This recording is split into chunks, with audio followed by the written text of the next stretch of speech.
Yeah, you stand up and take it to your mom. Don't make her stand up.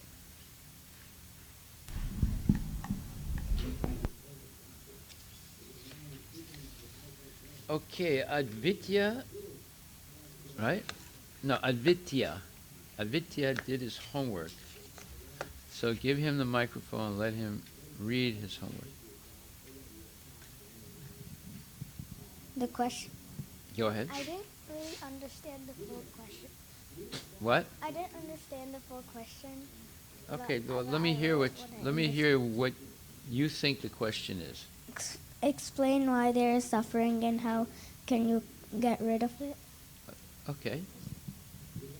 Is that right, Agastya? Or what did you write down?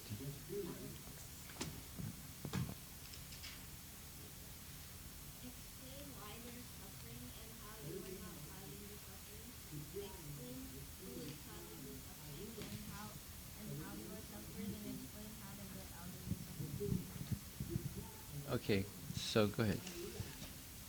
Our body has senses and the soul. We use our senses for sense gratification, thinking that we are this body, not the soul. We suffer because we forgot we are the soul, and so we should use all our senses in doing devotional service to Krishna. Like 3 12-year-old boys are playing basketball, and one of them has a brother who is sitting out, and he gets angry, and he is suffering. And basketball is a material attachment, but we need things pleasing to Krishna. That means do matpara. Okay. You know what matpara means? Say it in the microphone. Staying in relationship with Krishna. Yeah. Very good. And learning knowledge from him. Yeah. And his devotees also. Okay, Agastya, your turn.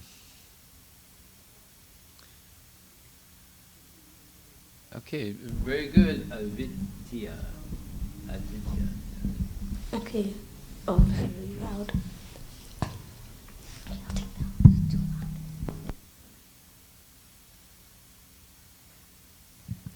The body is comprised of the soul, senses, mind, intelligence, false ego, and some gross elements. Gross, not gross. Oh. Gross. Gross elements. The soul is not the body, and as Bhagavad Gita says, the soul is impervious to all harm. Let's see, impervious to... Okay, keep going. Keep going. Suffering is also considered a type of harm. So why do we... type of what? Harm. Harm, okay. So why do we suffer? Okay, let's say a kid named Joe wants a toy. His parents say no. He cries and becomes mad. Why? Because he is attracted to a sense object for sense... He is attached to a sense object for sense gratification. He is suffering because of his attachments, because they are not able to please his senses, because he did not get the toy. He is suffering because his senses want sense gratification. The mind creates desires from which attachments arise, and then you need to please your senses, and then you suffer. To stop suffering, you have to follow the science of activities. Whatever you do, do it for Krishna. When you try to please the Lord's senses, your senses automatically get satisfied, so your material attachments will go away, and you won't suffer. By doing this, you will become matpara, or being in relationship to that Lord and protected under the Lord. Pretty good. Okay, now read that sentence with impervious in it. I want to hear what you said. The soul is not the body, and as Bhagavad Gita says, the soul is impervious to all harm. Okay. Very good. Impervious means not affected by. So the soul is not affected by pain and distress and all those things. What is affected by that? What is affected by pain and other things? If the soul is not affected, is impervious to pain and suffering, then what is affected by the pain and suffering? The false ego, right? And through the false ego, the soul is not affected by suffering, but whatever happens to what the soul is identifying with, it affects the soul. Like, for example, are you affected by a tree falling down on a ant and killing it? Huh? No. Are you affected by a tree falling down on your house and destroying your house? Why? Why are you not affected by the ant being killed by the tree, but you're... Right. But you're attached to your house, right? Okay. So, when the tree fell down and killed the ant, it didn't affect you. But when the tree fell down and destroyed your house, you got affected. Now, did the tree kill you? No. But it killed something you were attached to, and it caused you pain, right? You felt really bad. And maybe you couldn't go to sleep, or who knows. So, you get affected through the false ego.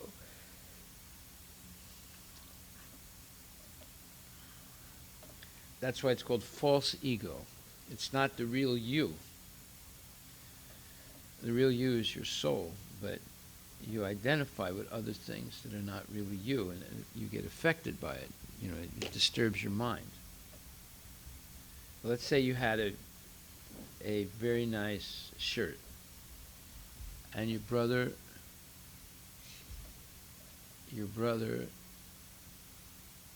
didn't tell you, but he loaned it to one of your friends when you didn't know, and your friend ate some beet soup, and it spilled on the shirt and stained it. So they couldn't get the stain off, so they washed it, but the stain was still there. And then your brother brought it home and put it back in your clothes. So next time you wanted to wear that shirt, you took it out, and you saw there's a big stain on it. Would that disturb you? Yeah, but you didn't get stained, right?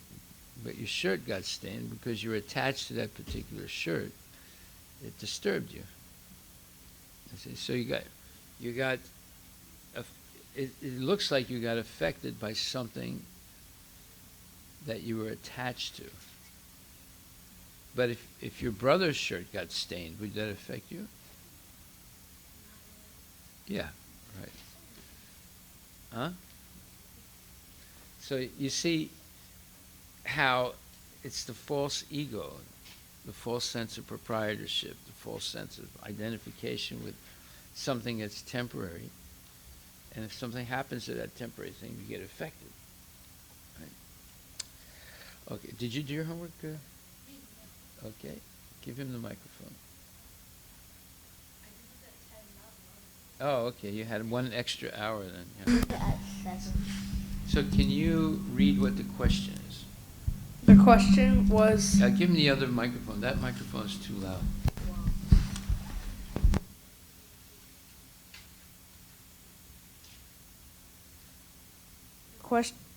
The question was, explain why there is suffering and how to become free of suffering, and who is causing the suffering. The reason there's suffering is because we think that we are the body. The soul is not subject to suffering, but the body is a material external product that is controlled by the 3 modes of material nature. In order to become free from suffering, you must transcend the modes of material nature. Transcend means go beyond the limits or surpass something. Although one is within this material body, by his advancement in spiritual knowledge, he can be free from the influence of the modes of nature. Bhagavad Gita 14.20. This says that in order to transcend the three modes of material nature. 14.20? Yeah. No.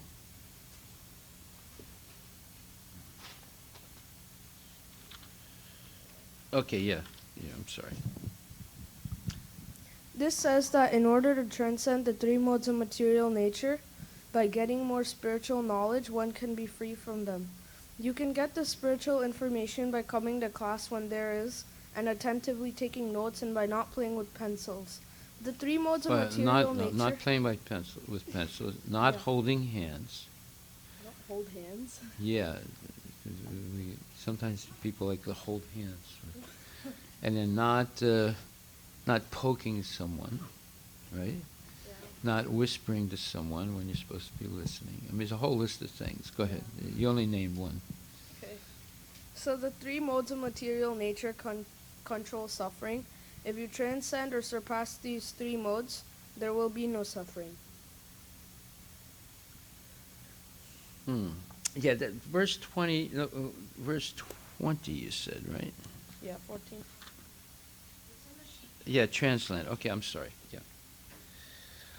All right. Very good. Yes. Very good. Go ahead. Let me give him the microphone.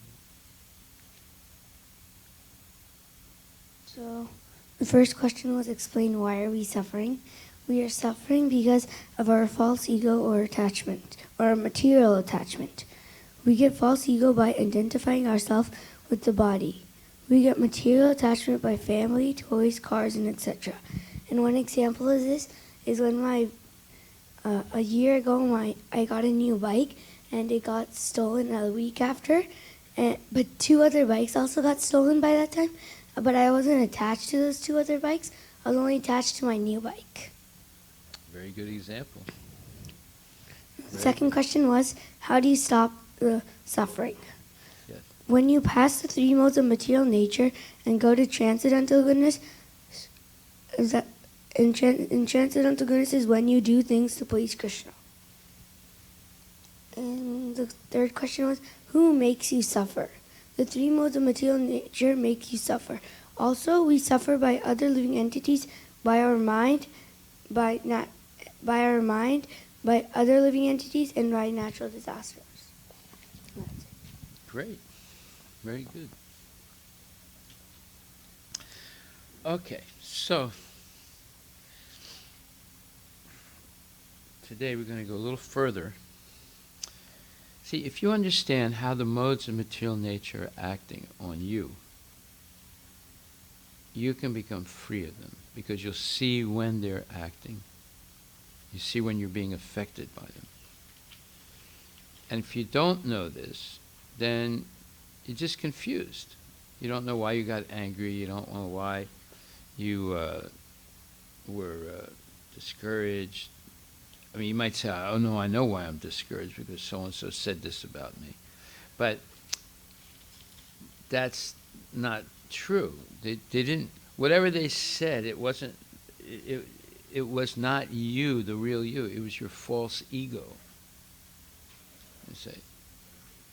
So if someone says, oh, you're too skinny, or somebody else says, oh, you're too short, or you're too big.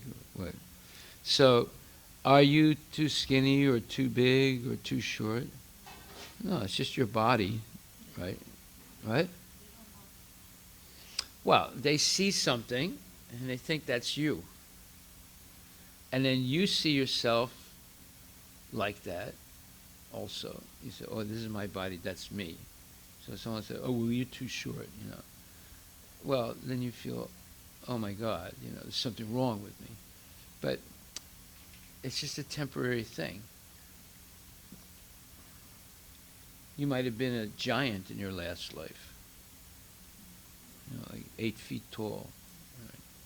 In this life, you might only be 4 feet 5 or 5 feet. So, but that's not the real you. That's just your temporary body.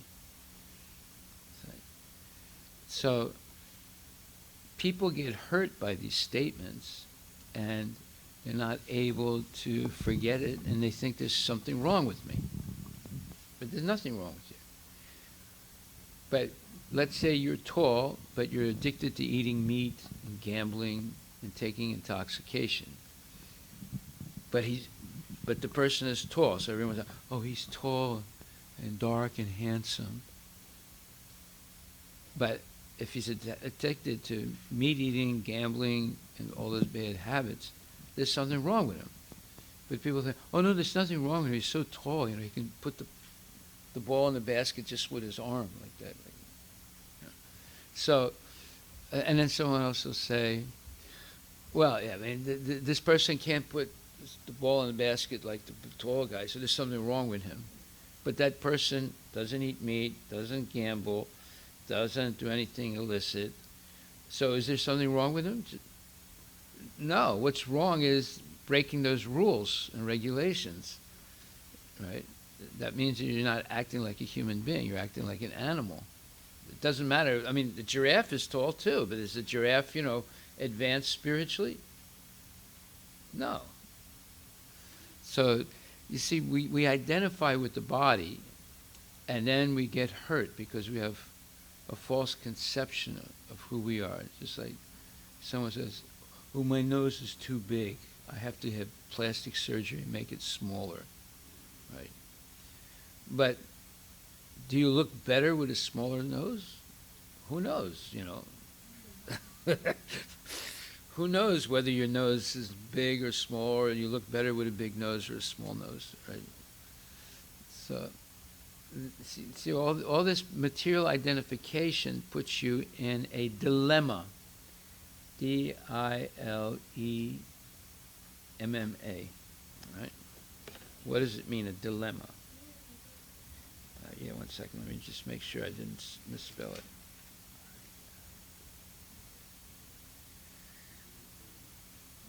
A dilemma, D-I-L-E-M-M-A.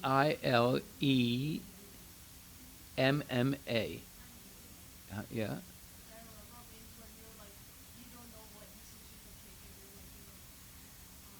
Yes, very good. When did you learn that word? Right. Yeah. So dilemma is you're confused. You don't know what to do. Because there's two or more alternatives. And you're not sure which one. So your dilemma is, I was born, with a big nose. There's something wrong with me. Well, wait a minute. The giraffe has a big nose too, right? Is there something wrong with the giraffe because he has a big nose? No. Right. It means that you get confused because there's too many choices, right? Like, let's say you have a choice between going to Disneyland or going to La La Land. So which one would you choose? Well, see, now you're in a dilemma, see, because you say, I don't know. What? La La Land is when you're in class and you're poking someone and, holding hands and talking nonsense or seeing an animal on the tip of somebody's pencil, That's La La Land.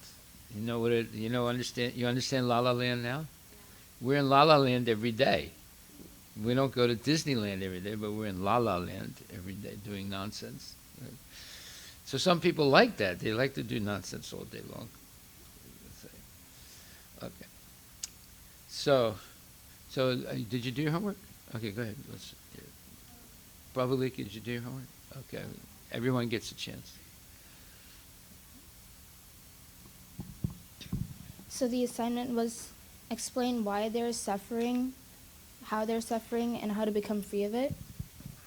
So all of us in this material nature are suffering. In fact, the biggest problem of the human life is suffering. So why do we suffer? To understand why we suffer, we must understand how we suffer. We suffer when we falsely identify with our body and material attachments. In other words, when we identify with something that is not our soul. Our soul is our true identity, not the body. Due to our false and temporary attachments, we get affected and thus suffer under the modes of material nature.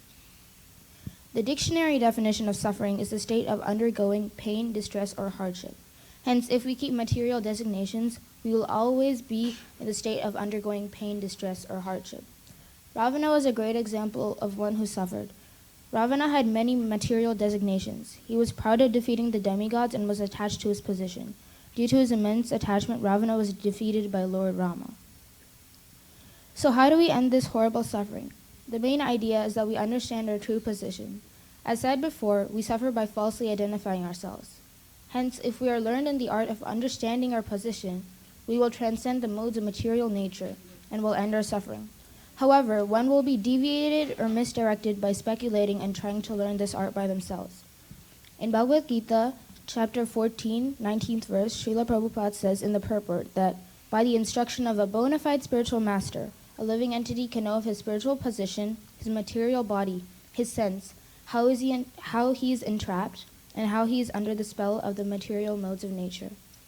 Hence, we can only learn to get out of suffering by those who are in full Krishna consciousness. Additionally, to engage in an uninterrupted spiritual life, one must end their suffering. This means One must? one must end their suffering. Endure? End their suffering. This means that spiritual life is only an imagination unless one has transcended the modes. This is why people who are in Krishna consciousness do not suffer. In Bhagavad Gita, chapter 14, 20th verse, Srila Prabhupada says... Okay, see, I want to just point one thing out. There's a difference between suffering and endure suffering, or tolerate suffering. Okay? So you can't say people in Krishna consciousness do not suffer. Like if I break my arm, I can feel the pain, right? But it doesn't disturb their service. Even though the arm is broken, right? So you go to the hospital, you get it fixed, but they continue the service. How do they continue? They continue chanting. They continue using the other arm to do service, right? They take care of the arm so it heals quickly, right? And they're always remembering Krishna. No one can stop you, even if both arms are broken, no one can stop you from thinking of Krishna. But if you dwell on, oh, I'm suffering, I'm suffering, I'm suffering, I'm suffering, and you stop thinking about Krishna, then you've been affected by it. See? So you can't really say someone in Krishna consciousness doesn't suffer, but you can say someone in Krishna consciousness can tolerate all difficulties in life because of their attachment to Krishna and Krishna's service. You see my point? Yeah. Okay.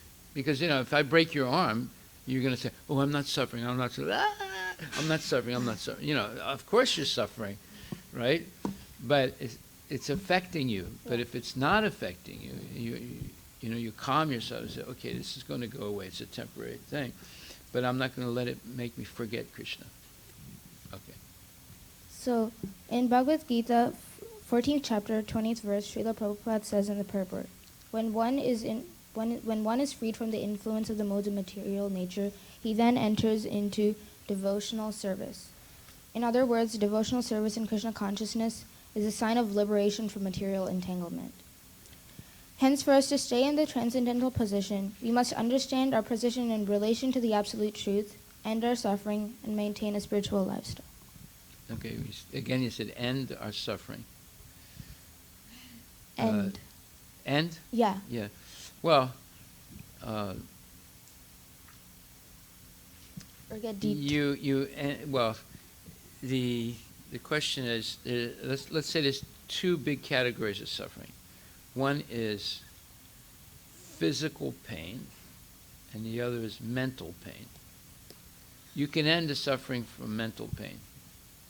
You're not going to end suffering from physical pain, right? Sometimes things happen that to us due to previous karma, and let's say you killed something like a dog in your previous life, so therefore you're destined in this life to be killed. But because you became a devotee, you get what's called token suffering. So instead of being killed, you break a finger, or you break an arm, or you break your leg, or you stick yourself, like our Garuda at the farm, he was cutting something and cut himself, right? And it was a pretty deep cut, right? So he had to go to the hospital and get some stitches. So that's called token suffering. But it's physical, right? It's not mental. Mental, if someone insults you, I'm not this body, and I'm not this false ego. So therefore you can tolerate that and not react to it. But you cut yourself with a knife, you got to get it fixed, and it pains you, right? So maybe I could say that as long as we're in the material nature, suffering doesn't end, but those who are in Krishna consciousness do not get affected by their suffering. Yes. Yeah, that's good. Because if you say suffering ends and then something happens to you and you suffer, you say, wait a minute, what Harivilas taught is a bunch of nonsense, Yeah, very good. Is it finished? You have some more? Okay, very good.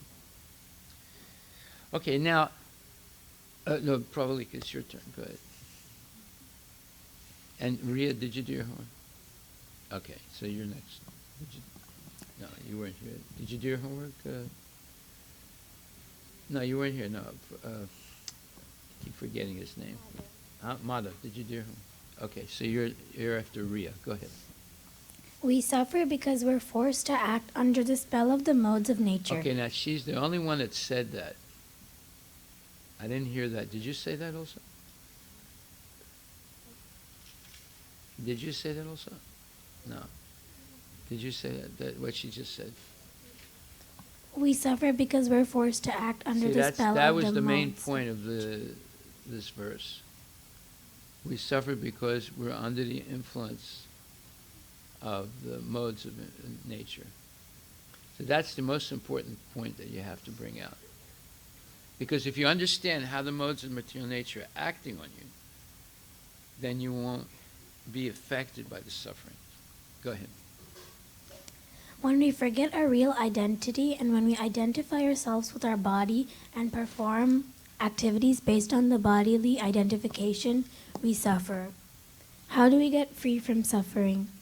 With the help of a spiritual master, we can understand in what position we're actually situated in. With the association of a bona fide spiritual master, we can see our real position, which is the servant of Krishna. And by an understanding, we can become fixed in full Krishna consciousness. A man in Krishna consciousness is not controlled by the spell of the material modes of nature. In other words, devotional service in Krishna consciousness is the sign of liberation from material entanglement. Nice.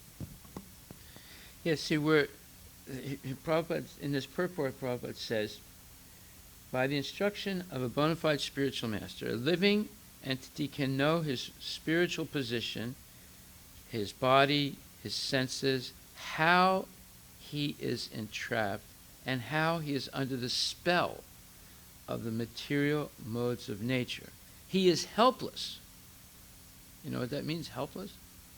It means that as long as you're under the spell of the material modes of nature, there's nothing that can help you. Right? So in other words, we go out on the street and we're giving out prasadam, and someone asks, like they asked you yesterday, what is Krishna consciousness? What did you say? Okay, what is Hare Krishna? What did you say? No, you said, I don't know, right? So you asked me, what should I say? You were panicked, right? And I said, just tell him it's mantra yoga. Did he ask you what mantra? Yeah. But see, you got panicked. You didn't know the answer, right? Yeah. So, that's one answer. A better answer would have been, it's learning how to do devotional service to please God. Right? That would have been a better answer. If it's just mantra yoga, he should have asked, what is a mantra, or what are you talking about, right? But ultimately, the real answer is, it's learning. What is the mantra? He asked.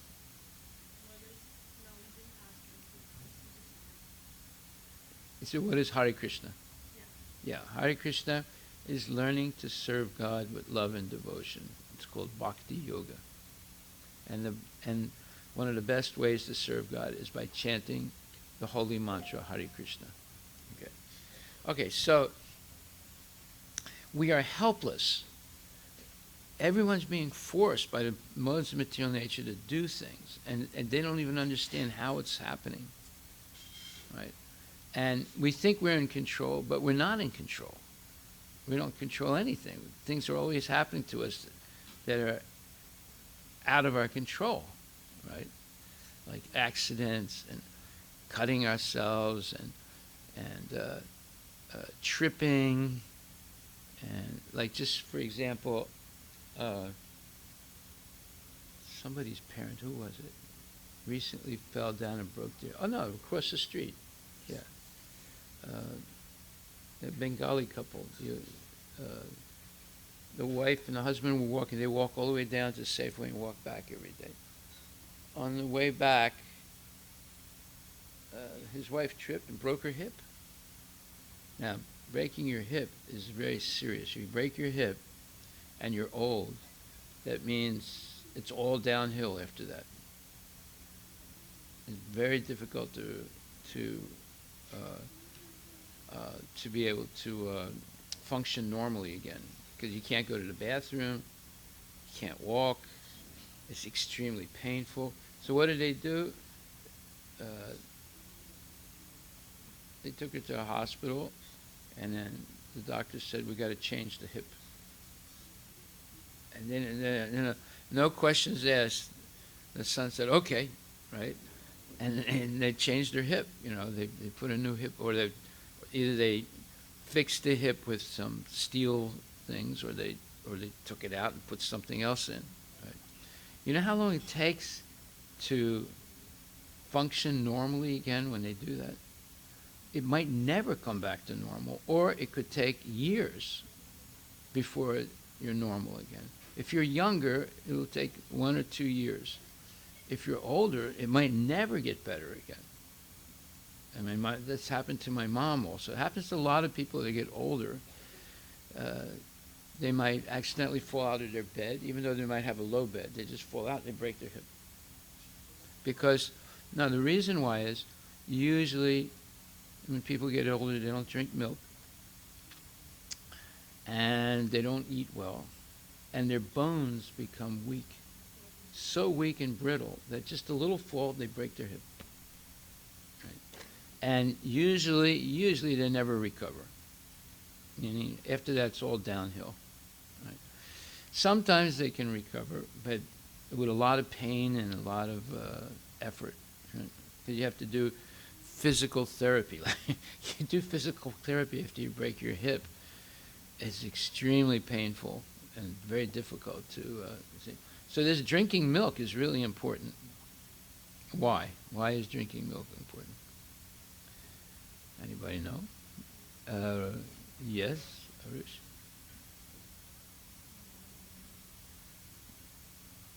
It makes your bones stronger. Why? How does it do that? Okay, there he is. He's got his hand up. Why? There's calcium. Hey, Haribo. Good. All right, calcium. Now, how do you get calcium? Well, milk is an excellent source of calcium. So are sesame seeds. And so, yes? Ginger juice? Okay. So there are a lot of sources of calcium, but usually when people get older, they stop drinking milk, and that's one of the main causes for getting weak bones. And they eat too much, cookies, crackers, and things like that. Drink coffee and tea, and it just makes your bones brittle, and it calcifies your bones. And then you get just a little fall, you'll break your hip, or you'll break something. Okay. So, did you finish? Okay, yes, Ria. Very good, probably good, very good. Give her the microphone. She has a microphone. You have one? Okay, go ahead.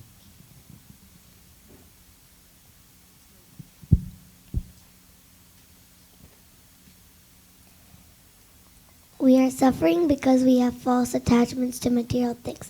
We can be free from suffering by transcending the modes of material nature.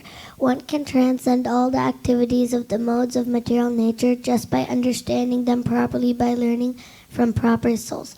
When one is free from the influence of modes of material nature, he enters into devotional service.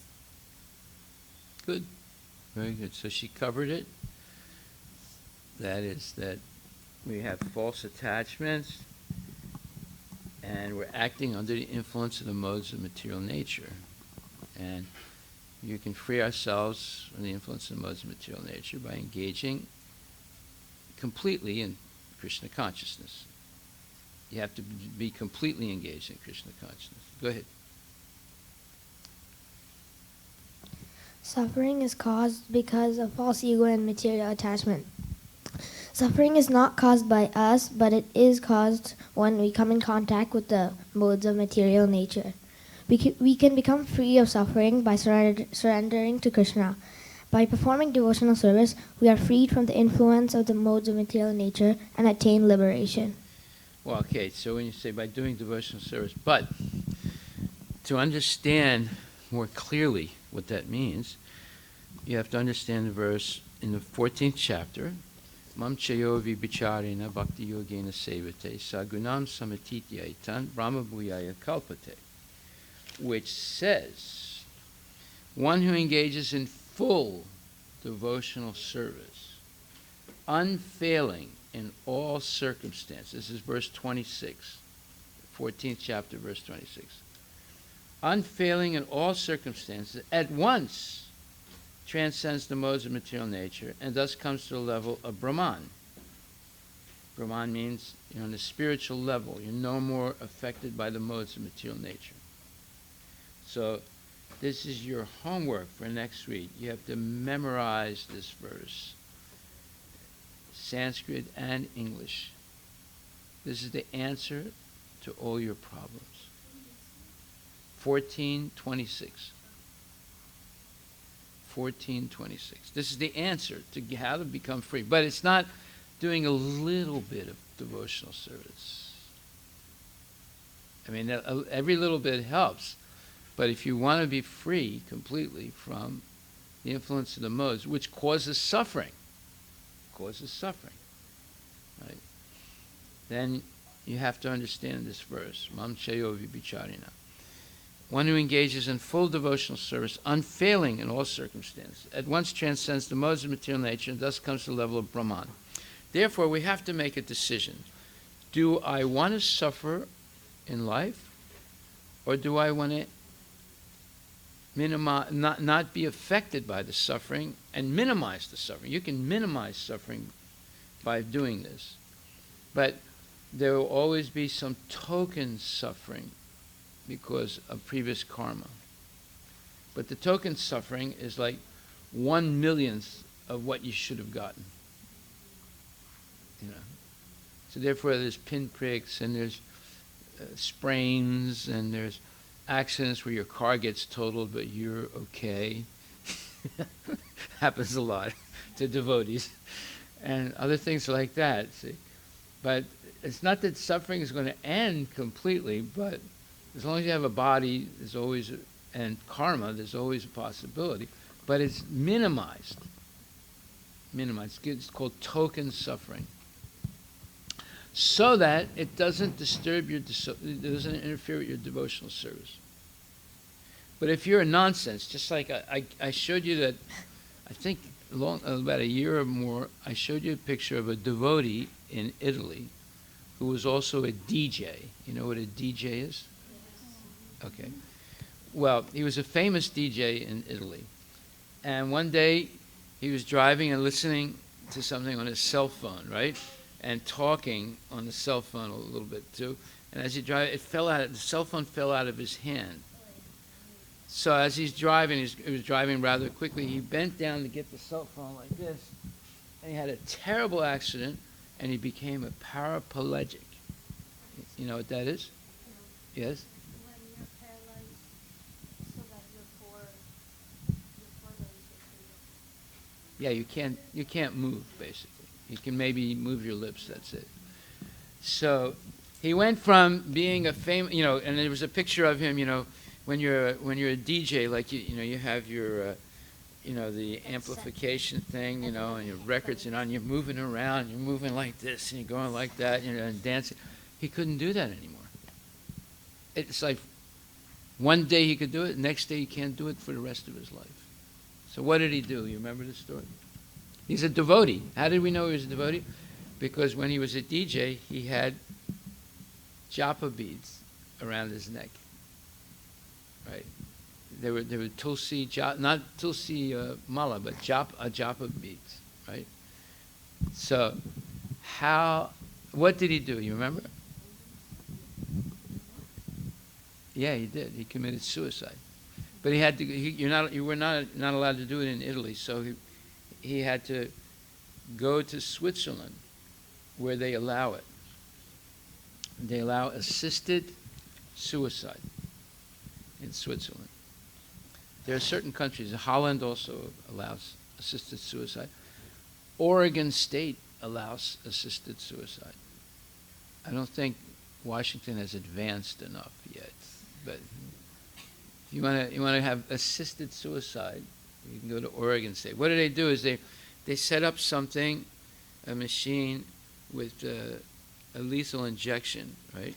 And all you have to do is push the button, and boop, it gives you an injection, and you're dead. They're not allowed to push the button. The doctors are not allowed to push the button, right? But you're allowed to choose to die in Oregon. It's not. Most other states don't allow it because it's nonsense. But anyway, so and it cost him a lot of money because it's not cheap. So because he couldn't use his body anymore the way he wanted to, now that means that he was bankrupt spiritually. You know what that means, bankrupt? It means there's no money in your account, right? So he didn't have any real knowledge of Krishna consciousness, although he had the japa beads, right? But he really didn't have. So, see, this verse is saying, one who engages in full, F-U-L-L, devotional service, unfailing in all circumstances. That means there's no, vacation time, downtime. Every day you're involved in devotional service. And what did we read here? It says here,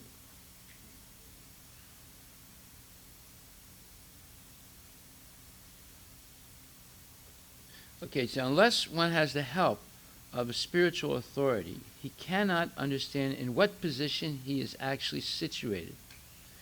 With the association of a bona fide spiritual master, he can see his real position, and by such an understanding, he can become fixed in full Krishna consciousness. Now, what does it say here?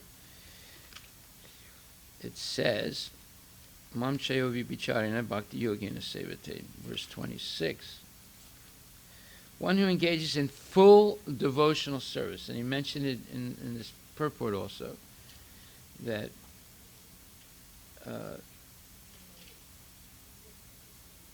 with the association of bona fide spiritual master, he can see his real position, and by such an understanding, he can become fixed in full Krishna consciousness. So what does that mean, full? Does that mean half empty? No, it means full. It means 24/7 and 365 days, and the leap year, 366 days. Full, right? So, but does that mean, oh my God, the rest of my life I'm going to be full Krishna consciousness? It's so boring. No. It's only boring if you don't come to class and learn something. But if every day you're learning something new about how to become Krishna conscious and something new about Krishna, you get excited. You don't want to miss it. You don't want to miss one day. See? Because it's giving you more and more information about who you are and how you can free yourself from the illusory influence of the modes of material nature. They're forcing you to do things. You're not actually independent. You're helpless. All these things are happening. You're like a ping pong ball. It's getting hit, duck, and then getting hit back, buck, and then duck, and buck, and duck, and buck. And you're being hit back and forth like the ping pong ball by material nature and the modes of material nature. And you don't understand how it's happening, although it's happening to you, but you really don't understand how these things are happening. See? Okay. So it says here, with the association of a bona fide spiritual master, he can see his real position, and by such an understanding, he can become fixed in full Krishna consciousness. A man in Krishna consciousness is not controlled by the spell of the material modes of nature. Nobody understands this. There are 7 billion people in this world. If there are 100 people in that 7 billion understanding, that you're lucky. If there's 100 people out of the 7 billion. Nobody understands this. They all think, oh, I'm independent. Nobody tells me what to do. I do whatever I want to do. That's a bunch of nonsense. It's not true. What, you never pass stool? You don't have to eat? You don't have to sleep? You don't have to work? Even the rich guy who's got plenty of money, he still has to eat and sleep and go to the toilet and everything. He's being forced to do all these things. It's not by choice. And he's forced to catch a cold. Just like this guy named, he was the richest man in America for many years. And his name is, what was his name? Okay, I'll think of it in a minute. Anyway, he became so paranoid of getting sick, and he had billions of dollars. He built a bunker. You know what a bunker is? What is it? It can be underground, it can be above ground, but it's made with such thick walls that even an atomic bomb would have difficulty blowing it up. Let's put it like that. I mean, it's made really to resist bombing. All buildings that you see everywhere, they're not made to resist bombing. If they throw a bomb, just like the Twin Towers in New York, they made an airplane into a bomb, and he ran the airplane into the building. It made the whole building go down. Right? The buildings are not built to resist bombs. They're built to maybe resist hurricanes and earthquakes up to a certain point, but they're not built to resist a bomb, because to resist a bomb, you have to spend a lot of money. But a bunker is built to resist a bomb. So this guy, he was a billionaire, and this is years ago in the 1950s and 60s. He was so paranoid, he built a bunker. And there was only one hole that could connect to the outside world.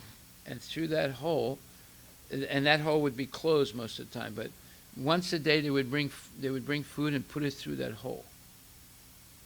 And then he would eat it. And he had everything in the bunker. He had the toilet, he had a sink, he had everything, right? Plumbing, electricity, but because he was afraid of getting germs. Yeah. He was afraid of germs. He got so paranoid. Like, he was afraid of shaking hands with someone or talking to someone who might have a cold or something. So he built this bunker, and this was in the end of his life, and eventually he died in the bunker, right? But see, this is what happens. People think that they're independent. They're not. No one is independent. And what does it say here? It says, we're helpless.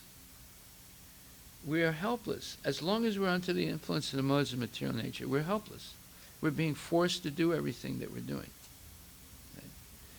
It's only when we wake up and we begin to understand how the modes of material nature are working. So that's what we're going to study next. So that you have your homework for next week, right? You have to memorize that verse, 14th chapter, 26th verse, know the English and the Sanskrit. Because that's the solution to all the problems. But now we're going to study a little bit more how these modes of material nature are acting so that you can recognize it. Okay? So, let's look Bhagavad Gita.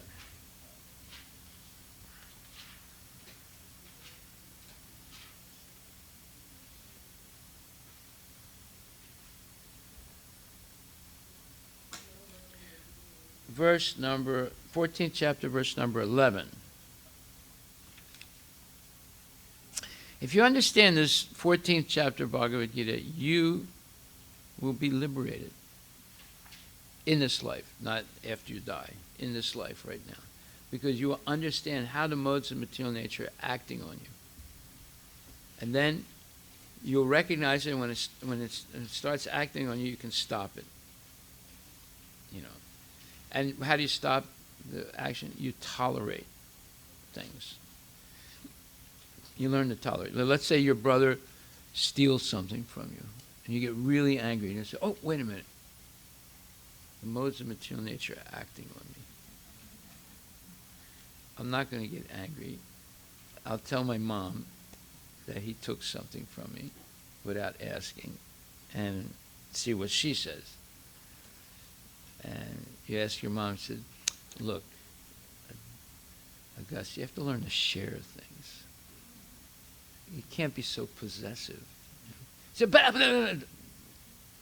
Augustia, calm down. Okay? You say, okay, I won't get angry.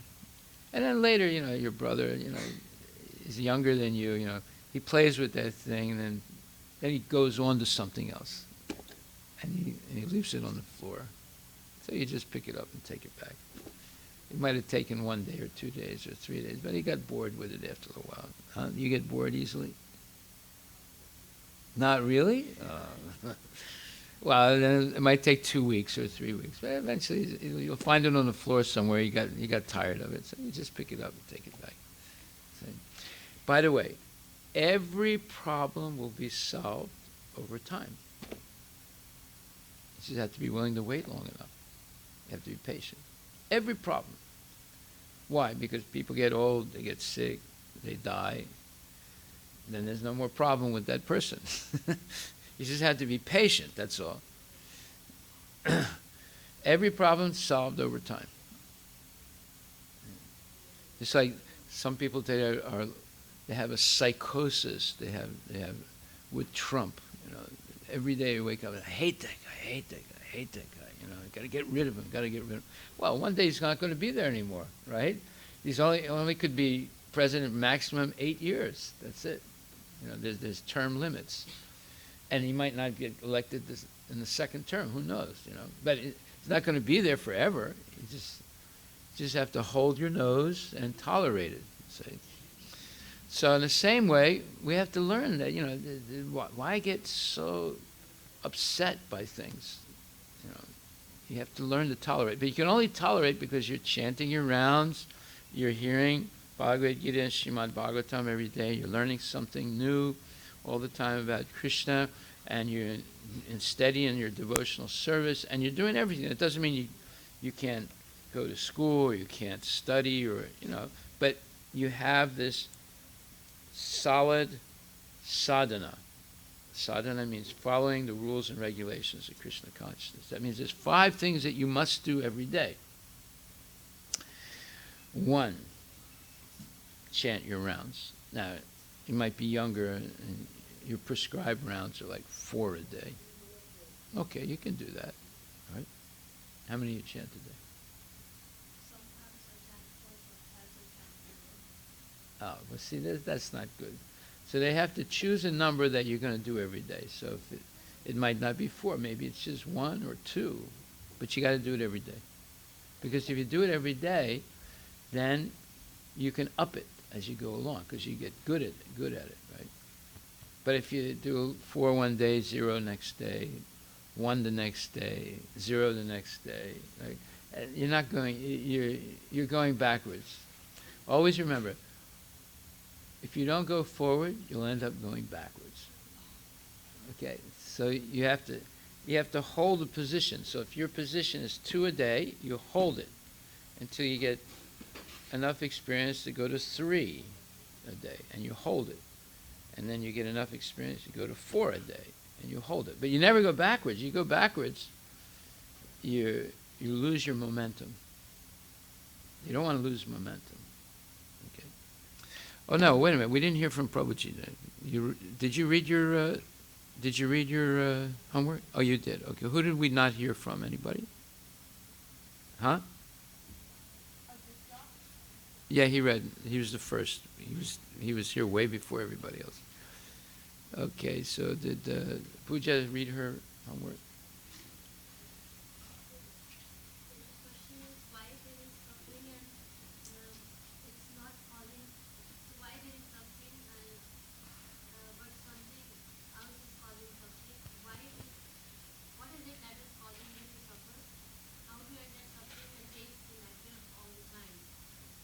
Okay.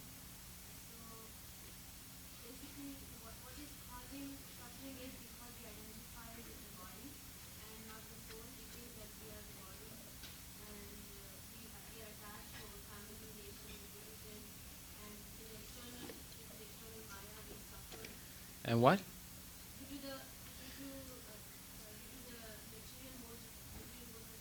Yeah.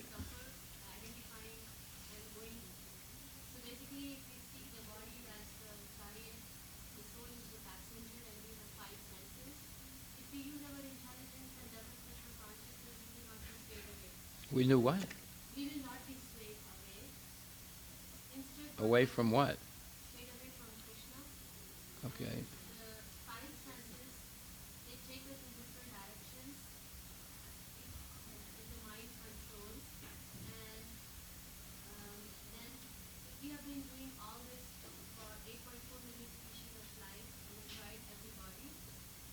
And what?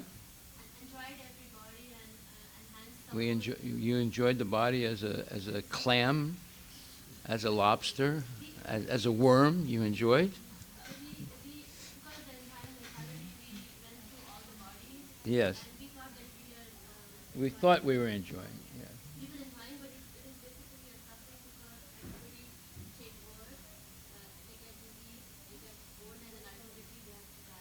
Yeah. Yeah.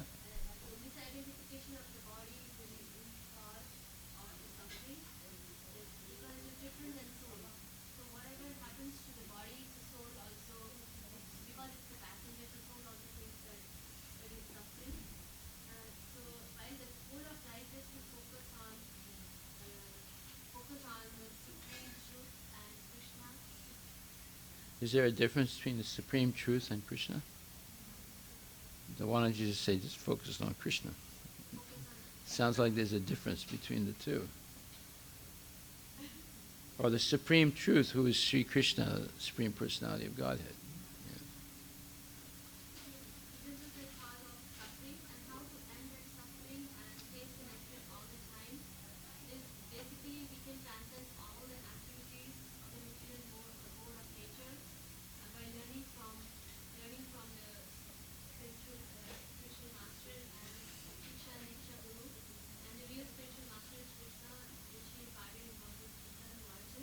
What do you learn?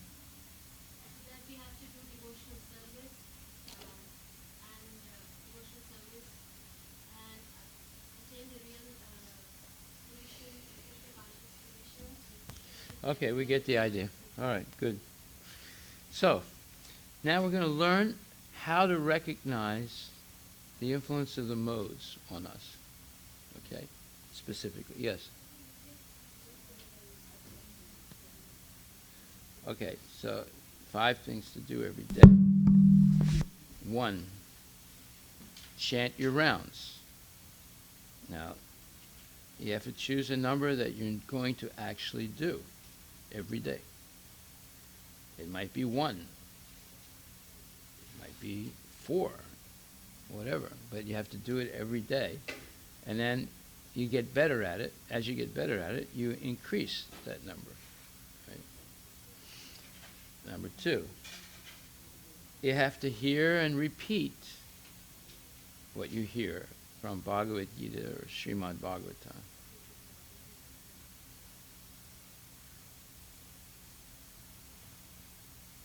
Number 3, you should only eat prasadam.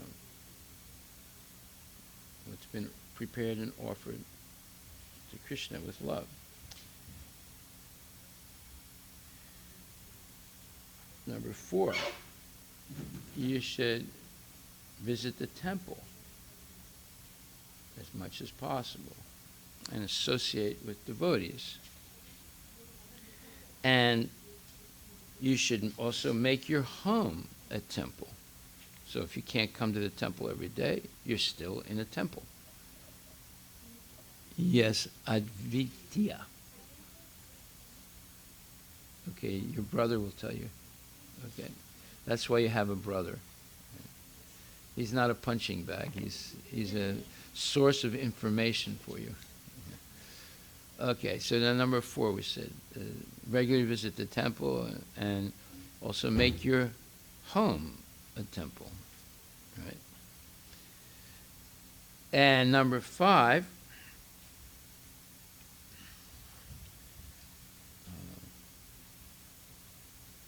come out on Sankirtan. Not every day, of course, but eventually it will be every day, but right now, once a week. So these are things that you should do, right?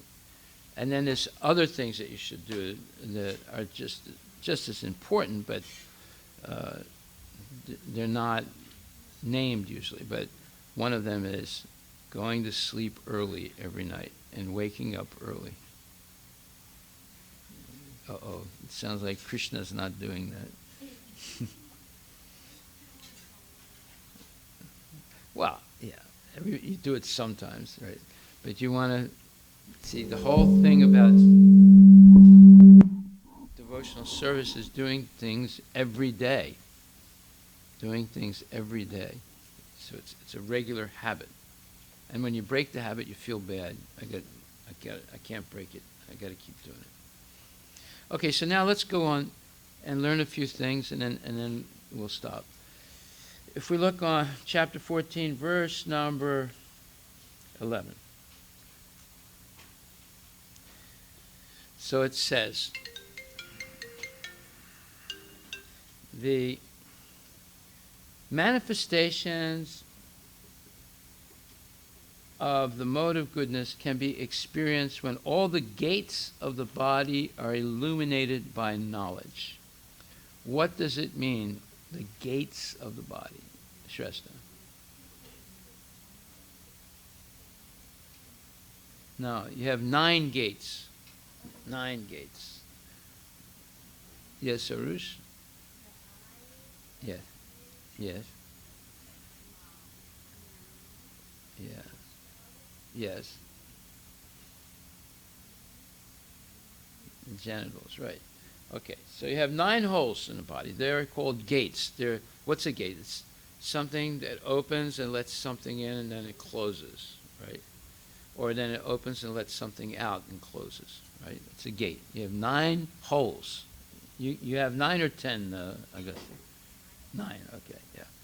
Good. So, whatever you let in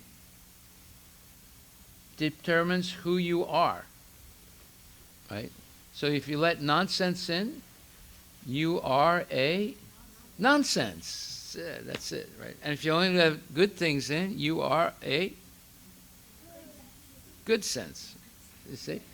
So you have to decide what you're going to let in.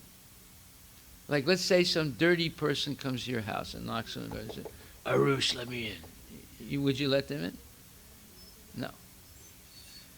But when you watch television, really dirty people come into your mind. So you have to choose who you're going to let in those 9 holes. There are 9 gates. Okay. When every gate is illuminated by the symptoms of goodness, it should be understood that one has developed a mode of goodness. In the mode of goodness, stop that. In the mode of goodness, one can see things in the right position, one can hear things in the right position, and one can taste things in the right position. One becomes cleansed inside and outside.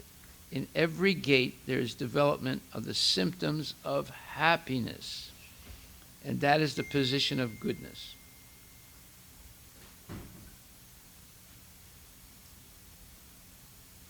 Okay? So we're learning a few things. So I'm going to go through a couple of these things really quickly. And your second homework is to read what I'm going to go through now. It's basically verse 14th chapter, verse 11 to verse 18. You did 19 and 20, right? So now you're going to do 11 to 18. You have to read it. I didn't say you have to do anything else. You just read it and try and understand. If you want to take some notes, you can.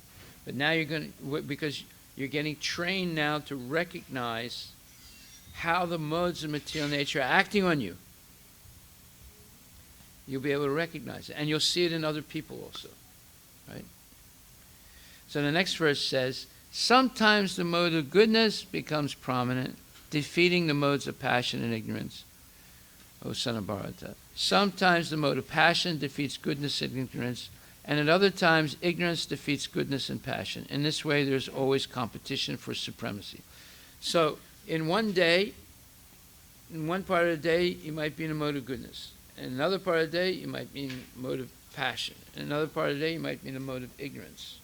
See, it's always fluctuating like this, and there's a competition between these modes to influence you, right? When the mode of passion is prominent, the mode of goodness and ignorance are defeated. So when a gust, yes. We're reading, I'm sorry. Forget that. I went to verse 10. We're going to verse 12. I'm sorry. Verse 12. O chief of the Bhartas, when there is an increase in the mode of passion, the symptoms of great attachment, fruitive activity, intense endeavor, and uncontrollable desire and hankerings develop. Okay, so now we've just read how to recognize the mode of goodness. Now we read the mode of passion, right? How to recognize it. One in the mode of passion is never satisfied with the position he has already acquired. He hankers to increase his position.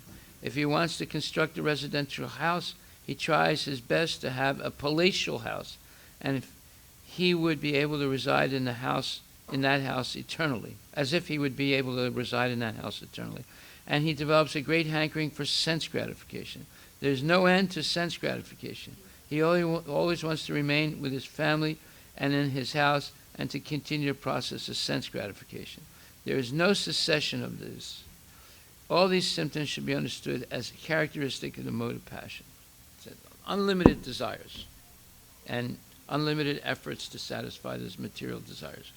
And then, when there's an increase in the mode of ignorance, O son of Kuru, darkness, inertia, madness, and illusion are manifested. What does that mean, inertia? Yes. Yes. Yeah. Yeah. Stops. That's it. So when you're in a mode of ignorance, you stop thinking and you start stinking. You stop activity. You know, your mom said, take the trash out. You say, oh, I'm so tired, I don't want to do it. That's the mode of ignorance. You stop. Inertia means you stop. Stop doing things. You even stop going to the toilet. You say, oh, I gotta go to the toilet. Oh, I'll just go to sleep and forget it. It's the mode of ignorance. You just stop. Right? Just are listless. L-I-S-T-L-E-S-S. Write that down. Listless. L-I-S-T-L-E-S-S. What does listless mean? L-I-S-T-L-E-S-S.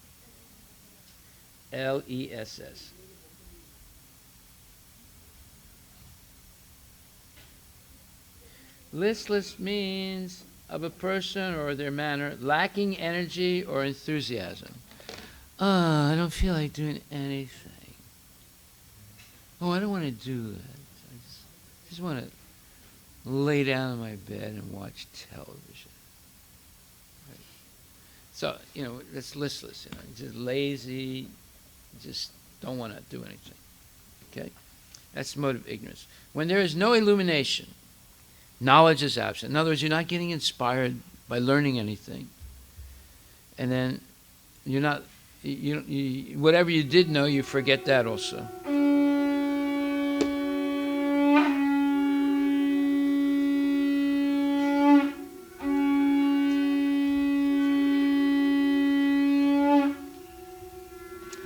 Okay, so you have your homework. 2 things, right? Memorize that verse 26, and then you read 11 to 18 in chapter 14, okay? And you can take notes on what you read. Hare Krishna.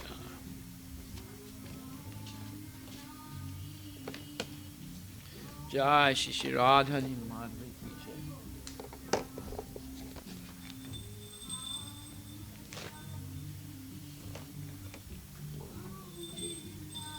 Lord Premanandi.